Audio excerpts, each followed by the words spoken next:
श्री गुरुवे नमः। मानव ज्यों ही जीवन पथ पर अग्रसर होता है त्यों ही देखता है कि उसके चारों तरफ केवल अंधेरा ही अंधेरा है। वह अंधेरा कैसा है? मानो चारों तरफ घनघोर बदली की तरह उसके हर एक रास्ते को बंद किए। जिस रास्ते की ओर मानव बढ़ना चाहता है वह रास्ता उसे धुंधला प्रतीत होता है। चाहे वह गृहस्थी का रास्ता हो, चाहे वह अध्यात्म का मार्ग हो, चाहे अन्य मार्ग हो, जिस मार्ग पर कदम बढ़ाना चाहता है हर एक कदम पर केवल अंधेरा दिखता है। उस अंधेरे को हटने के लिए उसके जीवन में एक गुरु की आवश्यकता होती। और यदि जीवन में एक समर्थ गुरु नहीं आता है तो उसका सारा जीवन उस अंधेरे में बीत जाता है और वह व्यक्ति, वह प्राणी घूट घूट कर मर जाता है, घूट घूट कर मर जाता है। मरने का कारण क्या होता है कि इस संसार की जो भौतिकता है उस भौतिकता की चकाचौंध में वह अपने लक्ष्य को समझ नहीं पाता है। वह अपने लक्ष्य को देख नहीं पाता है कि हमारा लक्ष्य क्या है। हमारी सत्संग सभा की पहली सीटिंग में आपने दिव्य चेतना सत्संग के परिचय में बहुत कुछ बातों से रूबरू हुआ और आपको स्पष्ट कराया गया कि वास्तव में सत्संग क्या है, सत्संग कितने तरह का होता है और फिर उन दोनों में अंतर क्या है, धर्म क्या है।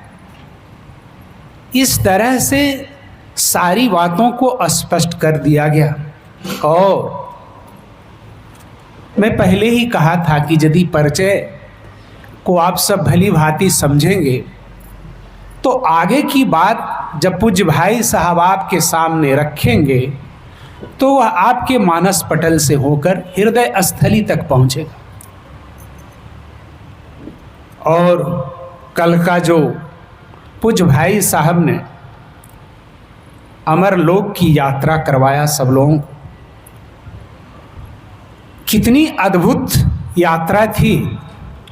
और शायद आप लोग टिकट भी अपना कन्फर्म नहीं करवा पाए थे, केवल प्लेटफार्म पर आकर बैठे और टिकट भी कन्फर्म हुआ और बिना मूल्य के अमरलोक की यात्रा भी आप सबों ने किया। वह कितनी अद्भुत कथानक थी अमरलोक की। लेकिन सुनने में तो केवल कथा लग रहा था, कहानी लग रहा था। लेकिन यदि उस अमरलोक की गाथा पर आप अपनी पैनी निगाह डालें तो पूज्य भाई साहब जीवन दर्शन को प्रस्तुत कर रहे थे। वह जीवन दर्शन था। वह हमारे समाज के सारे विकृत रूपों को दिखा रहा था कि आज हमारा समाज जो जल रहा है, जो तड़प रहा है, उसका क्या कारण है? उसका एकमात्र कारण है कि न तो उन लोगों के जीवन में कोई समर्थ गुरु मिला और न समर्थ गुरु का सत्संग मिला। जिसके चलते वह तो या तो जाति में फंसा है, या धर्म में फंसा है, या संप्रदाय में फंसा है। इसी तरह की चीज़ों की संकीर्णता में उलझा हुआ है। इसीलिए मैं अपनी कथन का शुरुआत किया कि ज्यों ही मानव अपने जीवन पथ पर अग्रसर होता है तो देखता है कि चारों तरफ अंधेरा ही अंधेरा है। हाँ, अंधेरा है और अंधेरा रहेगा। तब तक अंधेरा तुम्हारे रास्ते से नहीं छटेगा जब तक कि तुम गुरु की शरण नहीं चले जाओ।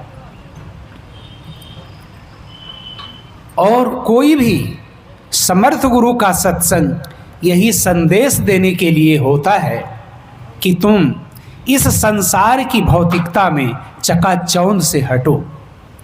इसलिए कि संसार की जितनी भी वस्तुएं हैं, जितनी भी बेशकीमती वस्तुएं हैं, वो सारे नश्वर हैं। कुछ ही दिनों के बाद देखते हैं कि जो भी वस्तु हम अपने सुख के साधन के रूप में उपलब्ध किया है वो सारी वस्तुएं नष्ट हो जाती। और फिर जब प्राणी अपनी यात्रा की ओर अग्रसर होता है, जब यहाँ से चलने लगता है, तब देखता है कि एक भी वस्तु हमारे साथ चलने के लिए तैयार नहीं। जिन रिश्तों में, जिन संबंधों में हम उलझकर अपना सारा जीवन बर्बाद किए, वे रिश्तेदार भी आज हमारे साथ चलने के लिए तैयार नहीं। कितनी कठिन है हमारी जीवन की यात्रा। इसलिए कठिन है कि वह गुरु नहीं है जो रास्ता दिखा दे, और हमारा परिवार, हमारा पूरा समाज गुरु और सत्संग को बेबहियात समझता है। बिल्कुल उसे दरकिनार किए रहता है कि गुरु के सत्संग से और गुरु के सानिध्य से जीवन में कुछ नहीं मिलता है, बल्कि दिन भर कमाओ और झूठ सच बोलकर जितना रुपया जमा कर लो, इसी से सुख होगा। यही धारणा है हमारे समाज की। पूरी धारणा यही है कि चाहे जितना भी गलत ढंग से हो सके रुपया कमाओ। जितना अधिक रुपया कमाओगे और इस संसार के सुख के साधनों को इकट्ठा करोगे, वही जीवन का लक्ष्य। अब आप जरा सा ठहर कर सोचें। सत्संग आपको रुकने के लिए बताता है, ठहरने के लिए कहता है कि बेटा जरा सा ठहर कर सोचो। कि जब तुम अपने बच्चों को कहते हो कि जरा ध्यान से पढ़ो, यह ध्यान क्या है?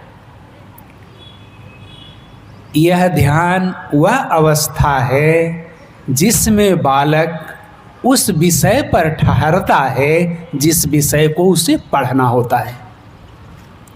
जिस विषय को उसे पढ़ना होता है उस विषय पर ठहरता है।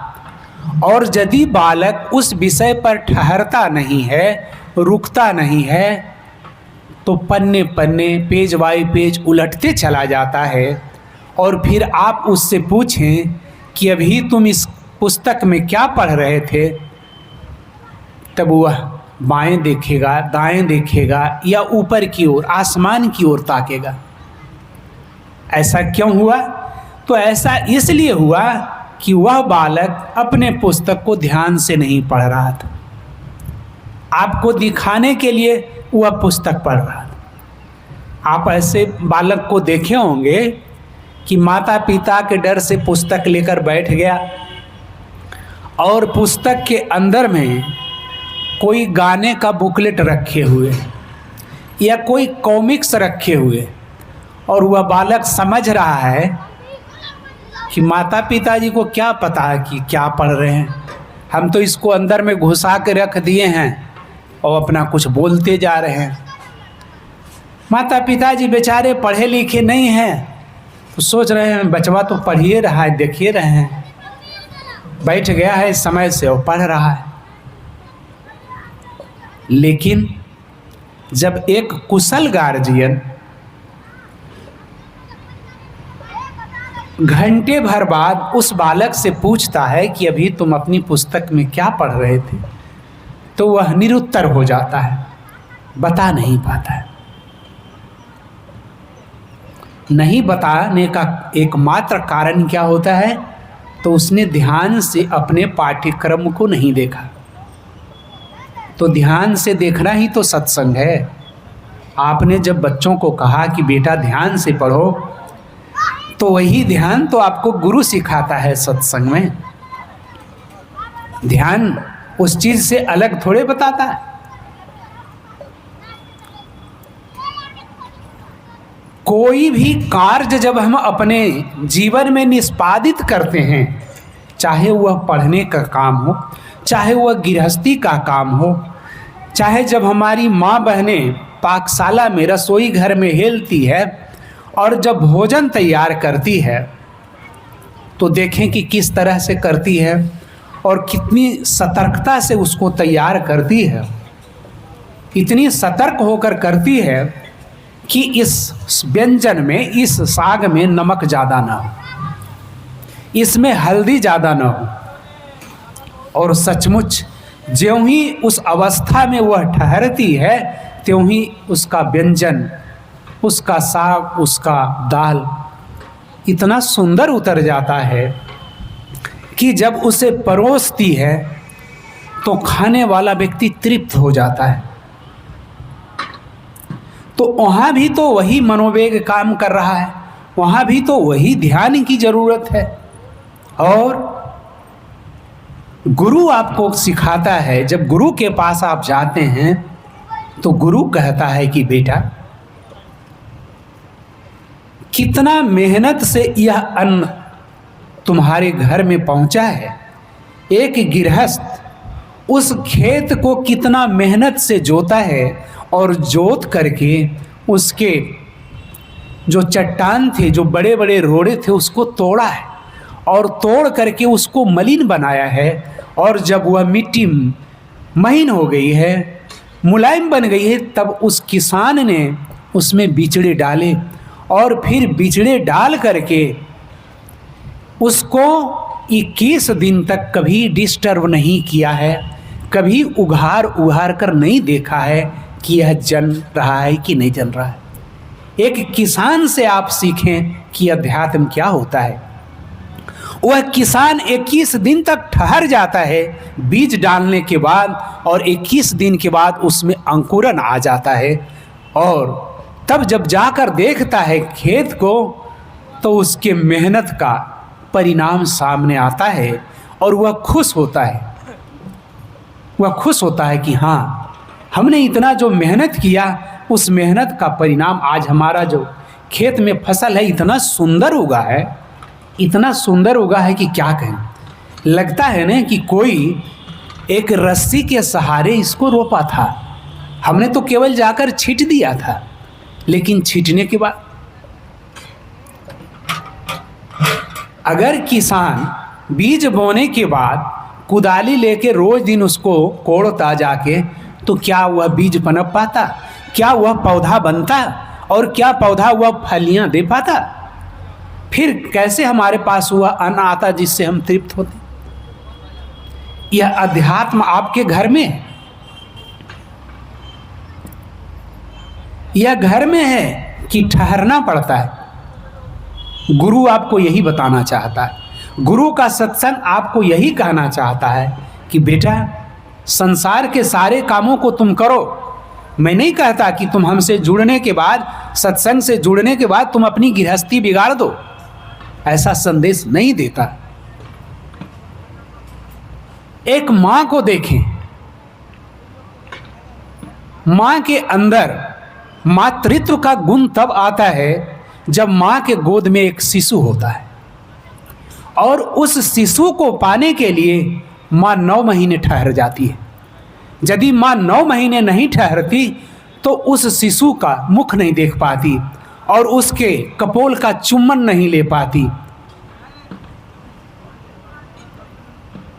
वही ज्ञान आपके अंदर गुरु भरना चाहता है, बताना चाहता है कि बेटा, तुम यह जो झाल पीट रहे हो, और सीताराम सीताराम जुगों जुगों से कह रहे हो, लेकिन वह राम को तुम आज तक नहीं समझ पाए।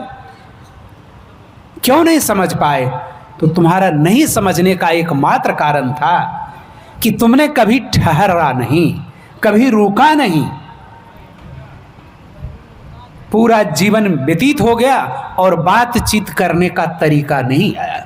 हमारे गुरु महाराज साहब ने कहा, बेटा कि कितना उम्र तुम्हारा हो गया? कोई कहते हो 50, कोई कहते हो 25, कोई कहते हो 60, और बातचीत का अर्थ नहीं बता पाते हो कि बातचीत क्या है। और बातचीत रोज करते हो। तो गुरु महाराज साहब ने कहा कि बात का मतलब ओंठ से बोलना होता है और चित्त का अर्थ चित्त के अंदर जाना होता है, अंतःकरण में जाना होता है। तो बात जब तक अंतःकरण में नहीं उतरती है तब तक बातचीत का अर्थ समझ में नहीं आता है।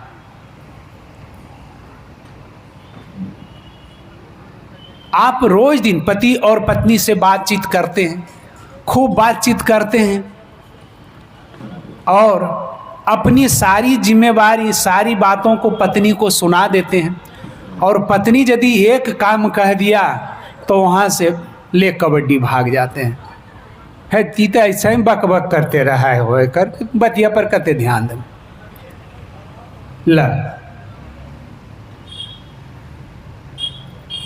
कभी आपने ठहर कर यह समझने की कोशिश नहीं किया कि पत्नी क्या बात कह रही है? और यदि आप वहां पर रुकें तो पत्नी कोई गलत चीज नहीं बता रही है, आपके घर में जो कमी है उस कमी के बारे में आपसे कहना चाहती है, बताना चाहती है। ऐसा नहीं है कि वो अपने सुख के लिए कुछ आपसे कह रही है, इसलिए कि वह तो आपकी गृहस्थी की सारी ऊंचाई को चलाने वाली है। अगर अकेला पति रहेगा तो गृहस्थी तुम्हारी बिगड़ जाएगी, कभी संभल नहीं सकती। इतनी महान तुम्हारी पत्नी, लेकिन उस महान पत्नी की कभी कद्र किया है? तो नहीं। हमारे गुरु महाराज साहब ने कहा कि वह धर्म की पत्नी है, और पत्नी का मतलब वही है जो पति को धर्म के रास्ते पर चला दे, इसीलिए उसका नाम धर्म पत्नी पड़ा। तो गुरु महाराज साहब ने कितना स्पष्ट बात बताया कि बेटा बातचीत रोज करते हो और बातचीत समझ नहीं पाते हो कि वास्तव में बातचीत कैसे होना चाहिए। तो बातचीत जब वह बातचीत में चला जाए यानी ठहर जाए तब बातें स्पष्ट होती हैं, उद्देश्य मिल जाता है, अर्थ मिल जाता है। एक समर्थ गुरु आपको यही कहना चाहता है कि जिस राम को तुम पत्थर पर जाके जोर जोर से बोल रहे हो,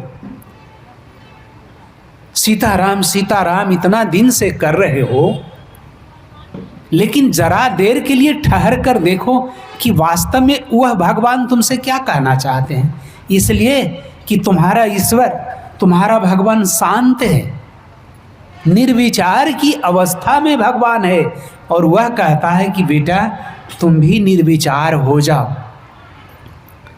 तुम भी हमारी अवस्था में आ जाओ, तब दोनों में बातचीत करने का मसला सुलझ जाएगा, दोनों का रिश्ता जुड़ जाएगा, संबंध जुड़ जाएगा।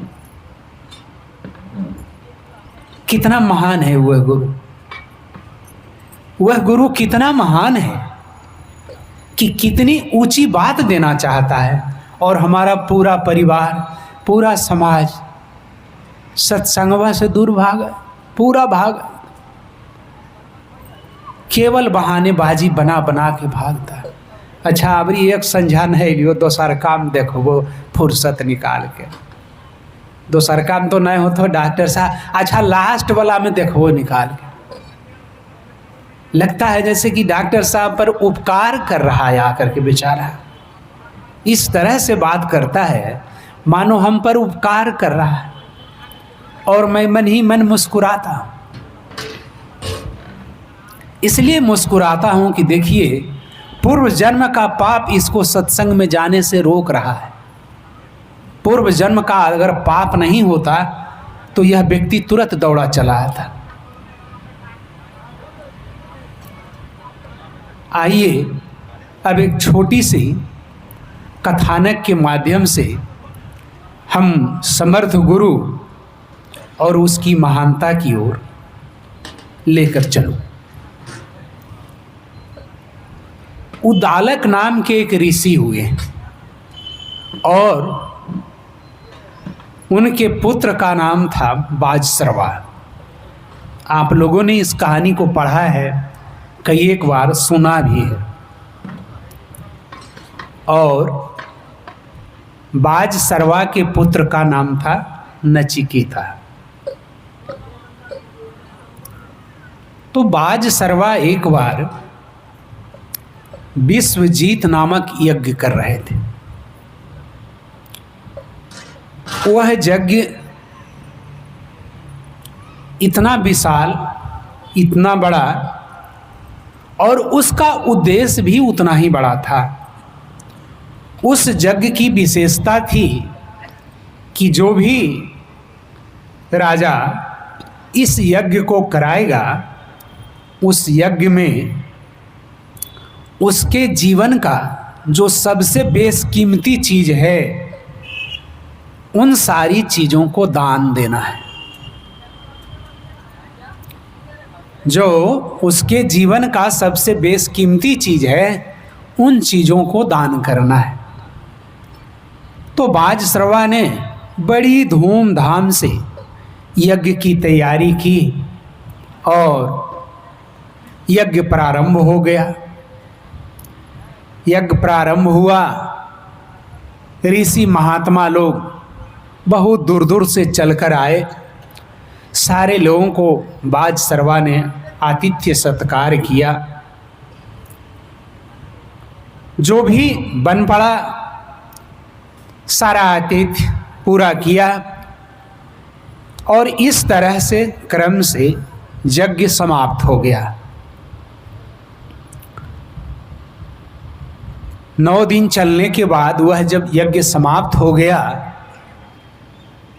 तो बाजसरवा ने पहले से ही यह निर्णय लिया था कि हमारे पास जो सबसे सुंदर और अधिक दूध देने वाली गायें हैं, उन सारे 1000 गाय लाकर रखे हुए थे, उन 1000 गायों को हम दान कर देंगे। यज्ञ जब बहुत सुंदर ढंग से संपन्न हो गया, तब क्या होता है, बाजसरवा के अंदर मोह की जो वृत्ति है वह आकर उसे डस लेता है। वह मोह रूपी नाग बाजसरवा को डस लेता है और अब वह सोचने लगता है कि जग तो बहुत सुंदर ढंग से पार लग ही गया, कहीं कोई विघ्न नहीं हुआ, तो इतना बढ़िया बढ़िया गैया के दान देवे से अब की फायदा है। बाप रे बाप, एक एक गाय जो है कोई 30 किलो दूध देती है, कोई 25 किलो दूध देती है। इतना सुंदर हमारी गौशाला का शोभा बढ़ा रहा है, इतना सुंदर लगता है। सुबह जब हम टहलने के लिए निकलते हैं, मियाज खुश हो जाता है। सब नौकर चाकर बारी बारी से तुहता है।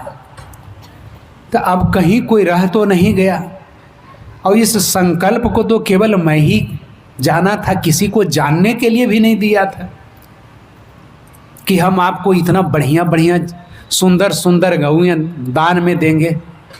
तो जग हमारा संपन्न हो ही गया। तो जो गायें ऐसी बची है जो जीर्ण शीर्ण अवस्था में है, सबसे बूढ़ी है, जो बेचारी अब ग्रास में तीर्ण भी नहीं ले पाता है, घास को उठा भी नहीं ले पाता है, वैसे वैसे गौशाला में बहुत सारी गायें थी। बस वह क्या किया बाजसरवा कि उन बूढ़ी गौओं को ब्राह्मण को बुलाकर दान देने लगा। दान जब देने लगा तो सभा में 7 वर्ष का बालक नचिकेता इस दृश्य को जब देखा तो उसका हृदय पिघल गया, द्रवित हो गया और वह मन ही मन रोने लगा। मन ही मन रोने लगा कि पिताजी ऐसा क्यों कर रहे हैं। इतनी अच्छी अच्छी गौएं जिसे दान में देना था उन गौओं को छिपा दिए हैं, और जो गौएं अब घास भी नहीं खाती है, केवल कंकाल बचा है, इन सारी गौओं को दान दे रहे हैं। इस जग का परिणाम क्या होगा? अभी तो इन्हें लग रहा है कि हमने जग बड़ा सुंदर ढंग से पार लगाया, लेकिन इन बूढ़ी गौओं को दान करने से इसका परिणाम क्या होगा? उस 7 वर्षीय बालक का मन उद्वेलित हो गया और वह उद्वेलित होकर उठ करके अपने पिता के पास पहुंचता है और कहता है, पिताजी, आपने तो प्रण किया था कि यज्ञ समाप्ति के बाद हम अपने सबसे प्रिय वस्तु का दान करेंगे, और आपने कहा था कि जो सबसे अच्छी अच्छी गौएं हैं सारे ब्राह्मणों को दान देंगे, लेकिन यह आप क्या कर रहे हैं? अब बेटे की ऐसी बातें सुनकर बाज सरवा को लग जाता है और वह नचिकेता को डांट देता है। नचिकेता को डांट कर वहां से भगाने की कोशिश करता है, कहता है, जाओ, तुम्हें इस सब की क्या आवश्यकता है, क्या जरूरत? नचिकेता वहां से नहीं हटता है और कहता है कि पिताजी, इस यज्ञ करने के पूर्व आपने प्रण किया था कि मैं अपने जीवन की सबसे प्रिय वस्तु का दान करूंगा, तो आपके जीवन का प्रिय वस्तु हमसे ज्यादा कौन है? एक पिता के लिए पुत्र से बड़ा प्रिय वस्तु क्या हो सकता है?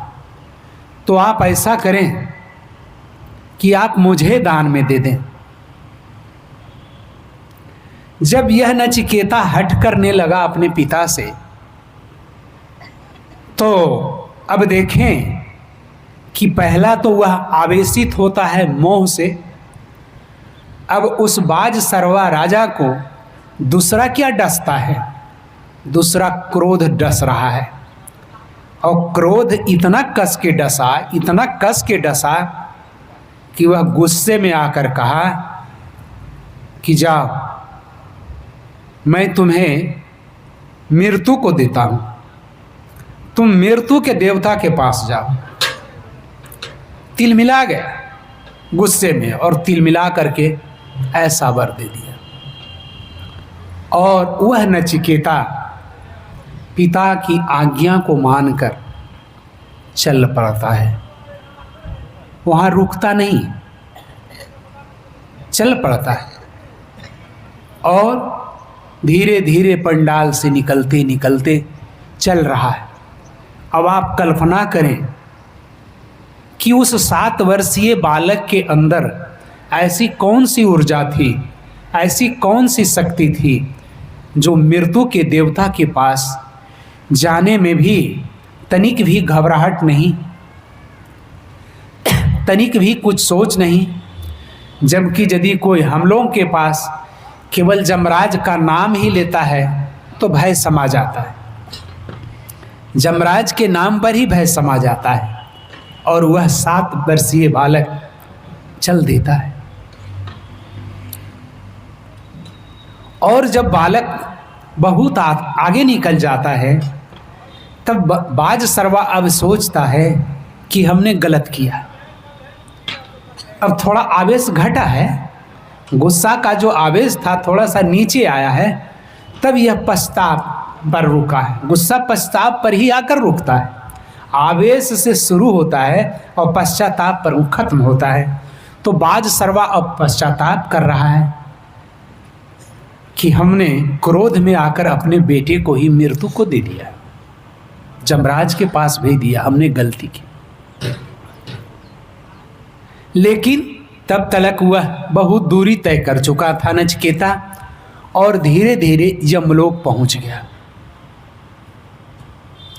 जब जमलोक पहुंचता है तो वहाँ पर जो यम के दूत थे दरवाजे पर खड़े, जब जमदूत देखते हैं तो बड़ा आश्चर्यचकित हो जाते हैं जमदूत कि इतना छोटा बालक और यह मृत्यु के मुख में कैसे आ रहा है। यहाँ तो कोई रहता नहीं है, यहाँ तो मृत्यु का घर है और ये पहुंच रहा है। तो ज्यों ही नचिकेता वहां पहुंचता है तो दूत पूछता है कि तुम यहां कैसे आए। तो नचिकेता कहता है कि मुझे यमराज जी से मिलना है, मेरे पिता ने उनके पास भेजा है, उनके आज्ञा का पालन करके मैं यहाँ आया हूँ। तो दोनों दूतों ने कहा कि यमराज जी तो अपने ड्यूटी पर चले गए हैं, अभी है नहीं, तो तुम यहाँ पर क्या करोगे। ऐसा है कि तुम लौट जाओ, जब यमराज आएंगे तब तुम आना। तो नचिकेता कहता है कि नहीं, मैं जब तक उनसे भेंट न कर लूं तब तक मैं यहाँ से नहीं लौटूंगा।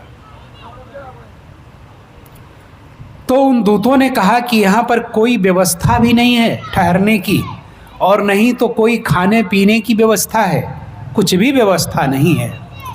लेकिन वह 7 वर्षीय बालक अपनी उद्देश्य पर दृढ़ रहते हुए कहता है कि मैं जब तक यमराज नहीं आते हैं तब तक अन्न जल कुछ भी ग्रहण नहीं करूँगा और तब तक ऐसे ही बैठे रहूँगा जब तक वह पहुँच न जाए। और वह बिल्कुल अहरनिश लगातार उनकी याद में ही बैठा रहा। 3 दिन के बाद जब यमराज लौटते हैं यमलोक, तो दूत उन्हें बताते हैं कि यह बालक 3 दिन से यहाँ पर भूखा प्यासा बैठा हुआ है, आपसे मिलना चाहता है। तो यमराज ने पूछा कि इतना छोटा बालक हमारे दरवाजे पर 3 दिन से बैठा हुआ है, क्या तुम सबने कोई खातिरदारी की, कोई सेवा दिया है। तो जमदूत ने कहा कि हम लोग ने कोई सेवा नहीं दिया। तो यमराज उन दूतों को कोसते हैं कि तुम लोगों को आए हुए अतिथि का सत्कार करना चाहिए था, लेकिन तुम लोग ने ऐसा नहीं किया। तो उस बालक को अंदर बुला, नचिकेता जाता है, यमराज के पैरों में चरण स्पर्श करता है, साष्टांग दंडवत करता है और पूछते हैं यमराज की बेटा तुम्हारा आना कैसे हुआ। सारी बात नचिकेता यमराज जी से कहता है। तो यमराज कहते हैं कि बेटा 3 दिन तक तुम हमारे यहाँ बिना भूखे, बिना खाए पिए, भूखे प्यासे यहाँ गुजारे हो, तो मैं चाहता हूँ कि तुम 3 वरदान मांग लो, 3 वरदान मांग लो इसके एवज में। देखें कि उतना कम उम्र का बालक क्या मांगता है। यमराज जी से पहला जो वर मांगता है वह यही है, कहता है कि पहला वर आप मुझे यह दें कि मेरे पिताजी का गुस्सा शांत हो जाए और जब मैं यहाँ से लौटूं तो फिर प्यार से बातें करें। तो यमराज ने कहा ऐ मस्त, ऐसा ही होगा, चलो दूसरा वरदान मांग। दूसरा वरदान नचिकेता मांगता है कि जिस स्वर्ग में देवता लोग ऐश करते हैं वो स्वर्ग का रहस्य क्या है। तो यमराज ने कहा कि बेटा जिस स्वर्ग में देवता लोग ऐसो आराम करते हैं और तुम समझते हो कि वहाँ सुख दुख का कोई झगड़ा झंझट नहीं है, लेकिन बेटा उस स्वर्ग के सुख को भोगने के बाद एक दिन वहाँ से उसे निकाल दिया जाता है। वह स्वर्ग का सुख भी सब दिन के लिए देवताओं को नहीं मिलता है। जो लोग समझते हैं कि हम अपना तप करके स्वर्ग तक पहुँच जाएंगे, तो वह स्वर्ग से भी प्राणी की सुख की प्राप्ति नहीं हो पाती।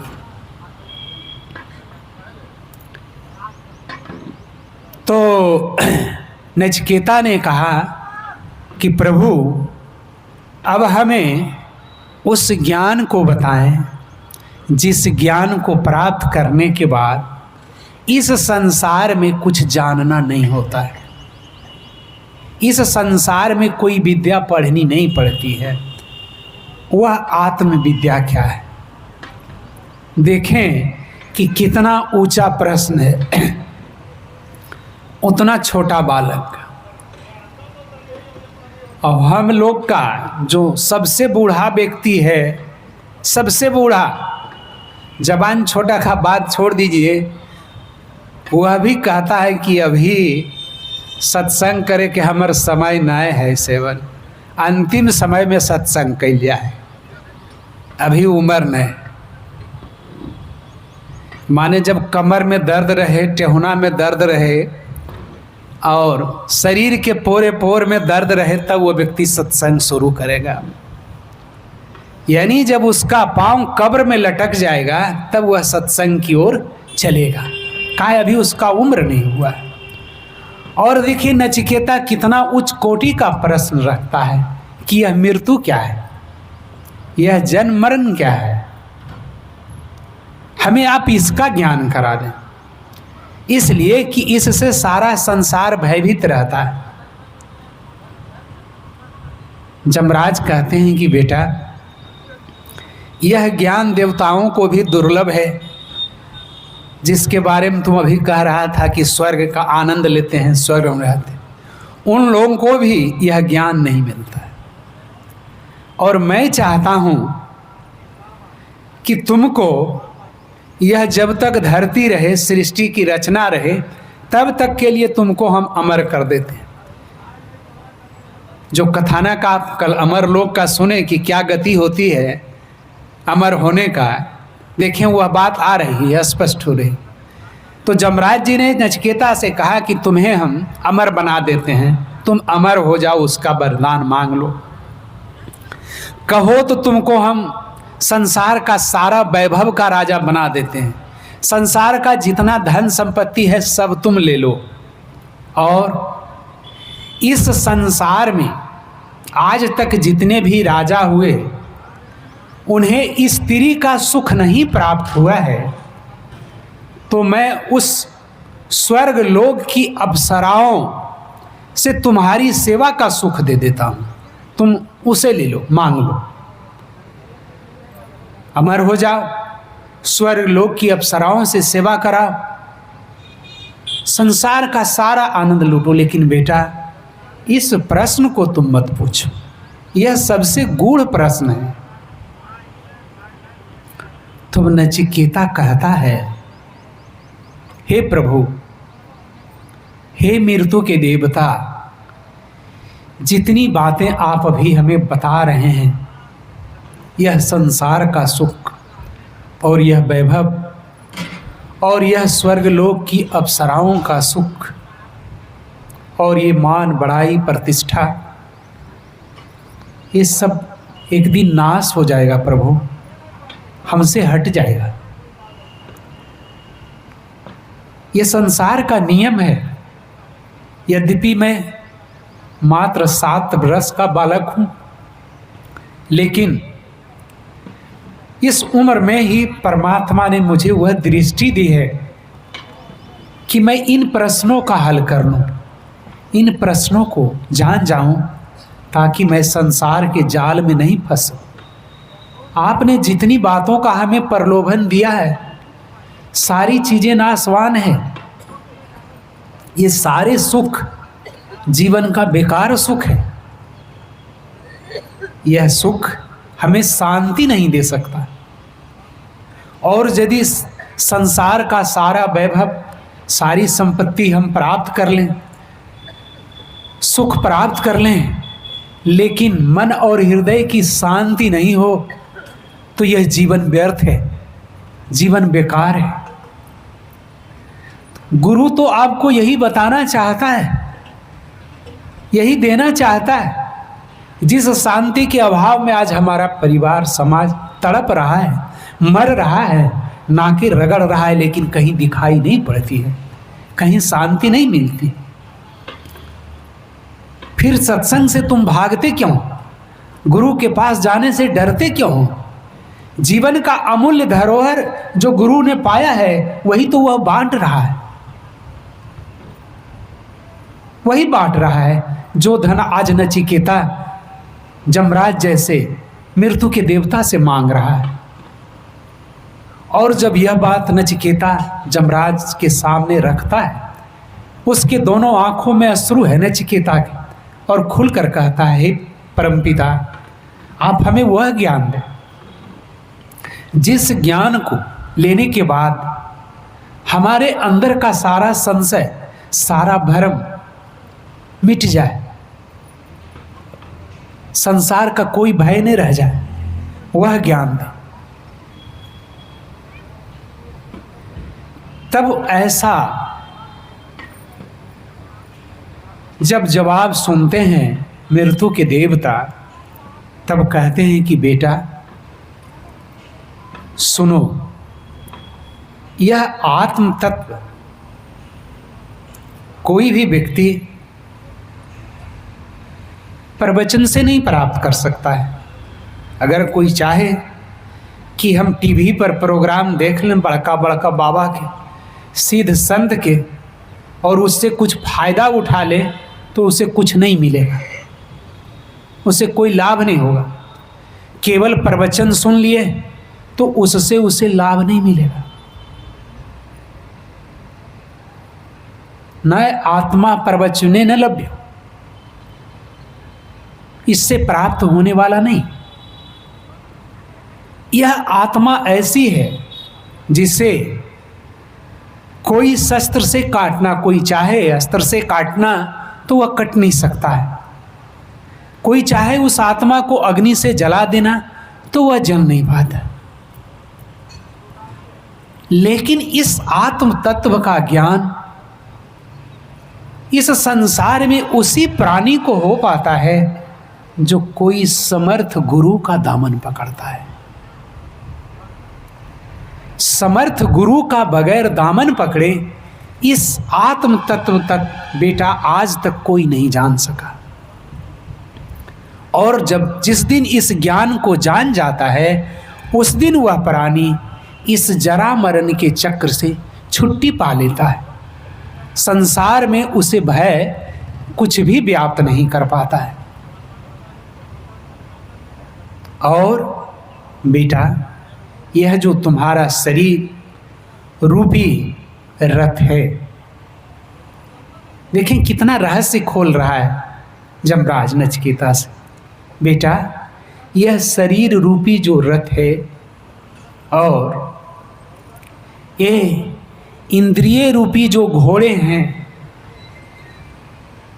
इंद्रिय रूपी जो घोड़े हैं, और मन का जो लगाम है ना, उसे संयम से कसना पड़ता है। जब संयम का लगाम उसको लगता है तब जाकर के रुकता है बेटा। लेकिन इस लगाम को संयम कराने के लिए, सिखाने के लिए जीवन में गुरु चाहिए। अगर गुरु नहीं रहेगा तो तुम्हें संयम करना कौन सिखाएगा? संयम से चलना कौन बताएगा?